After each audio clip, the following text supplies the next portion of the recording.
ஆதலால் அசைவில்லாத ராஜ்யத்தை பெறுகிறவர்களாகிய நாம் பயத்தோடும் பக்தியோடும் தேவனுக்கு பிரியமாய் ஆராதனை செய்யும்படி கிருபையை பற்றி கொள்ள கடவோம் என்று எழுதப்பட்டிருக்கிற வேத வாக்கியத்திற்காக நீங்கள் தேவாதி தேவனுக்கு கொடான கோடி ஸ்தோத்திரங்கள் உண்டாகட்டும். அசைவில்லாத உம்முடைய ராஜ்யத்திற்காக உங்களுக்கு கொடான கோடி ஸ்தோத்திரங்கள். பயத்தோடும் பக்தியோடும் தேவனுக்கு பிரியமான ஆராதனை செய்யும்படிக்கு எங்களை ஒப்பு கொடுக்கிறோம். கிருபை எங்களுக்கு கிடைக்கட்டும். கிருபையை நாங்கள் பற்றி கொள்ளுகிறோம். தேவ கிருபை எங்களை அளவில்லாமல் நிரப்ப வேண்டும் என்று நாங்கள் ஜெபிக்கிறோம். நோவாவுக்கோ கர்த்தருடைய கண்களில் கிருபை கிடைத்தது.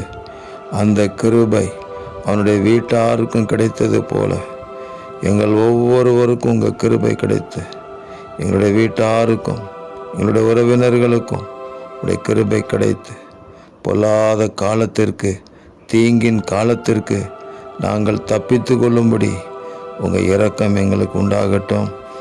அப்படியே எல்லா தீமைக்கும் எங்களை நீங்கள் விலக்கி காப்பதற்காக உங்களுக்கு ஸ்தோத்திரம்.